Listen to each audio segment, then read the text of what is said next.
Today we're going to look into whether or not we need God to be good people in this world. Something that more and more even atheists are talking about is this idea that most people need religion because they don't have the privilege and the personality types to do life without it. So for people to do well outside of religion, you need four things. First of all is you just need general security. So think welfare, healthcare, education, Nordic country stuff.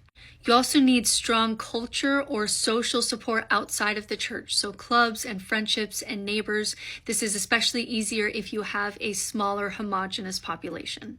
And then personality-wise, you need to have a high tolerance for ambiguity. You need to be low in needing order and structure. You need to be okay with paradox. You need to be okay with chaos. You need to be okay with not knowing things. And there's only certain personality types that can thrive under that. And then the last thing is that you need to have an internal meaning-making system, which means if the universe doesn't give... It's crazy because I think it's actually the opposite in some ways. Being okay with not knowing things are really good for religious people, right? That trait is something that you would see in people that are religious. You meaning and purpose, you need to be the kind of personality that creates it. So I'm creating my community, I'm creating my moral system, I'm creating my philosophy for life, and there's only certain personality types that want to do that kind of legwork to create meaning from the ground up. Now, if you're a non-religious person and you have all of that, you're going to do as well or better than religious people. But if you're missing either that like cultural welfare or also those personality traits, you're not going to do better without religion. You're going to do worse.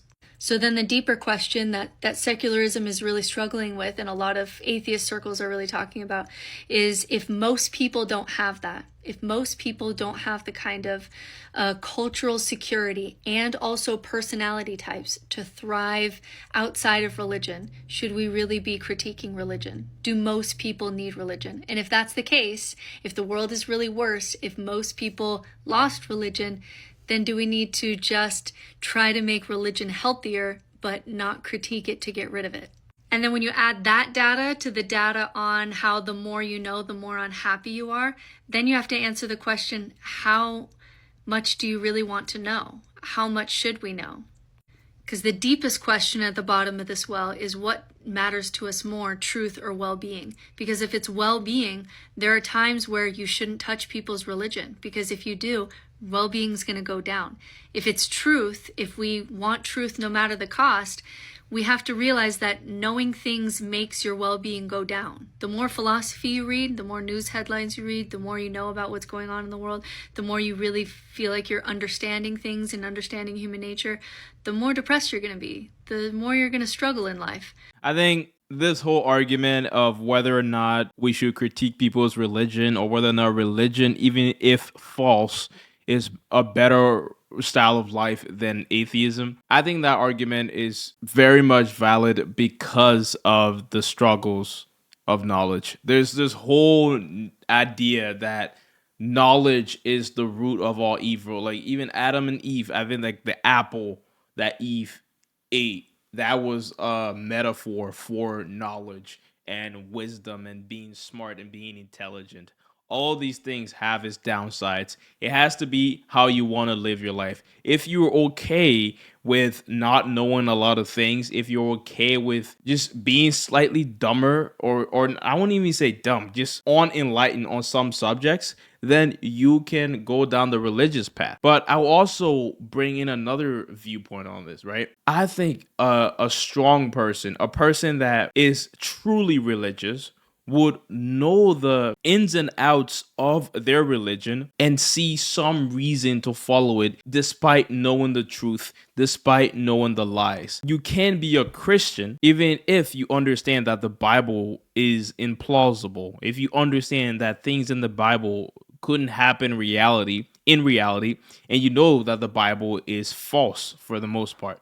You can still be a Christian, because Christianity and the idea of religion is more than just the books that we read. There are also the cultures that we built. There are the mindsets that we develop. I think people who are truly religious, who truly see the value in their religion, will follow it despite what atheists and scientists will come out and challenge them with. But what I will ask of those people too, right, if we're gonna go this logical route, is to also understand where the atheists and the people who are leaning more circular are coming from with their arguments. If you see issues with the Bible, you should be able to state that. You should be able to say, yes, this doesn't make sense. Maybe the idea of Jesus even isn't real, right? But I love what that influence has created in the church. I love what that has built around me. I love that community factor of being in a religion. Those are some of the cool things that come from having that religious community that people who are more enlightened, for example, I'm not going to say more enlightened, people who are just more skeptical about religion, because there can be religious people that are smarter than atheists, right? Like it's not about your intelligence level. It's just what you're curious about. I want to see more of those religious people who are enlightened on the fact, who, can't question their books and their teachings and their doctrines, but can still love it. Because that's the best way you can really convert people towards whatever religion you want them to convert to. If you're a Christian and you want to convert me, an atheist, maybe, right? How will you get me? You will understand my point of view and understand what I really want. And what I really want, if you really look at it, is you to acknowledge me and my critiques, acknowledge my questions, make me feel like I'm not stupid for seeing the flaws in the Bible and in the entire Christian and religious world. Understand that. And then give me something that I want. That is how you win people over. What's the point of religion, real or not, if it's not about people, if it's not about the betterment of society? It doesn't matter if God or Jesus or Muhammad or any of your doctrines are real and based in truth and science. All that matters is that the society as a whole is converging towards a moral reality, or a more virtuous reality, a reality that your book and your doctrine preaches. If people don't believe in God, but people are following the 10 commandments, I think that's a win.